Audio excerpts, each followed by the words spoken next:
এখন বাজে হচ্ছে 11:51। এখন সবাই ঘুমাতে গেছে, ঘুমানোর টাইম। আর আমার বন্ধু সুজয় ফোন করে বলল যে ভাই একটু আয় আমার বাড়ির সামনে, তুই আর আমি চা খেতে যাবো। বললাম এত রাতে? বলছে হ্যাঁ এত রাতে চা খেতে যাবো, ভাত টাত খেয়েছি, খিদে এখনও পাচ্ছে। আবার বললাম যে খিদে পাচ্ছে আবার খাবার খেয়ে নে। না খাবার খাবো না, চা খাবো, তুই আয়। এবার এখন আমি যাচ্ছি বাড়িতে, বাইকটা বার করে দেখি যাই ভাইয়ের কাছে। এই যে বাইক স্টার্ট দিয়ে দিয়েছি, আর এই যে লালু বাইরে। লালু এদিকে আয়, গাড়ি আসছে, এদিকে আয়। লালু হ্যাঁ তো নিয়েছি। এই লালু আয় আয় আয়, চলে গেলাম আমি, এই চলে গেলাম, থাক চলে গেলাম। বাইক স্টার্ট দিয়ে দিয়েছি, এবার যাই ভাইয়ের কাছে। লালু ও এখনো বাইরে, ঘরেই ঢোকেনি, কি করবে কে জানে। ওই ওই এইটুকুনি আমার আওয়াজ দেয়।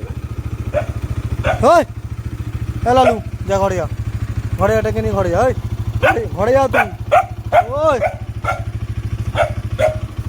লালু, এই লালু ওটাকে নিয়ে যা, যা সোজা চলে যা, বাড়ি যাও, বাড়িতে যা, অনেক রাত হয়েছে, বাড়ি যা, এদিক ওদিক ঢুকিস না। চলে গেলাম, আসিস না, বাড়ি যা লালু।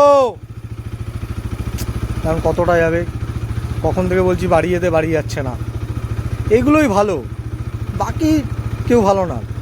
আর বেশি ভালো না তো সুজয়, রাত কটা বাজে এখন ফোন করে ডাকছে চা খেতে যাবে। আরে কী রে, আরে বাড়ি যা লালু, বাড়ি যা। আর আসিস না, ওদিকে কুকুর আছে কিন্তু ধরবে, বাড়ি যা। বলেছিলাম আসিস না লালু, বাড়ি যা, এখনো বলছি বাড়ি যা। 6 নম্বর গেট চলে এসছি কিন্তু, বাড়ি যা, ঝামেলা করিস না, চলে যা। এটা হলো 6 নম্বর রেলগেট, এদিকটা রেলগেট আর এদিকটা হচ্ছে বাঁকড়া।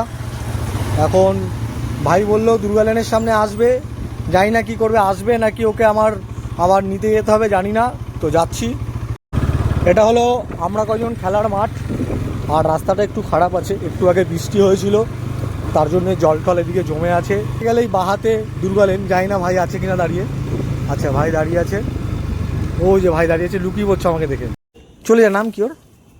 এই লালু বলু বল না একটা জায়গা। এ লালু চলে যাও, বাড়ি যাও, ধাবায় গিয়ে চা খাই। লালু চলে যাও।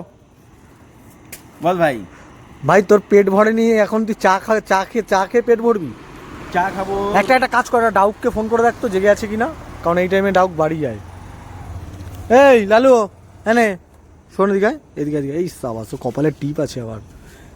এই তোকে হলো, এই খেয়ে উঠলাম। ও আমরা একটা ছোট্ট জায়গায় যাচ্ছি চা খেতে, তাই ভাবলাম তোমাকে ফোন করি যে আছো কি না। না নেই, খেয়ে উঠলাম, আর বেরাবো না। ঠিক আছে, ওকে। এই যে চলে এসেছি পাঞ্জাব হাইওয়ে ধাবা। ভাই বাড়ির জন্য খাবার নেবে, অর্ডার করতে গেছে, আর আমরা চা খাবো। দেখি কি অর্ডার করছে ও, যাই। ও তার মানে খাবারও নিতে এসছে, আর এদিকে বললো শুধু চা খাবো।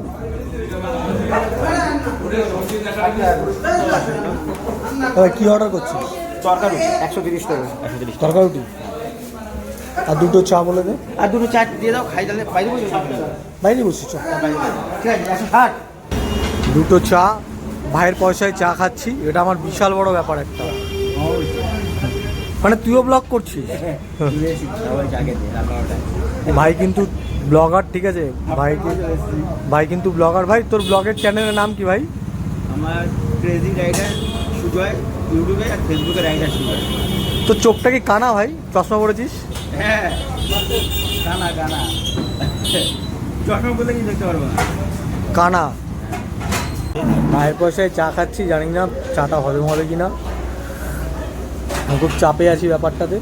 দেখি ভাই কিছু বলবে। ভাই কোনোদিন তো খাওয়াস না, আজকে ডেকে চা খাওয়াচ্ছি, ব্যাপারটা কি? ইচ্ছা হলো, ঘরে ঘুমিয়েছিলাম, ফট করে মনে হলো তোকে তো ফোন করে চা খেতে ইচ্ছা করছিল, বেরিয়ে এসেছি। তুইও হাফ প্যান্ট? আমি হাফ প্যান্ট। এটা কি গোয়ায় গেছিলি যে সেই তখনের প্যান্ট? এটা বাড়ির পাশে ভাই চা খেতে এসেছি, হাফ প্যান্ট পরে আসবে, তুই ছিলাম ঘরে, জাস্ট টি শার্টটা পরেই চলে এসেছি। আমি যখন থাইল্যান্ড গেছিলাম তখন এই প্যান্টটা, এটা আমার থাইল্যান্ডের প্যান্ট। আর তোর এটা গোয়া? হ্যাঁ, বালি বালি। বালিতে? বাহ, খুব ভালো। বাড়িতে কি পেঁয়াজ লঙ্কা নেই? এখান থেকে আবার পেঁয়াজ লঙ্কা নিতে হবে? আবার বের করে ফ্রিজ থেকে। সত্যি ভাই, মানে ফ্রিতে যেটা দেবে সেটাই। ফ্রিজে দিচ্ছি ভাই। হ্যাঁ, তো পেঁয়াজ লঙ্কার টাকা ধরেছে ওই সব ইনক্লুড নিয়ে ওরা দাম ধরে। তাই? হ্যাঁ। মানে সত্যি কিছু বলার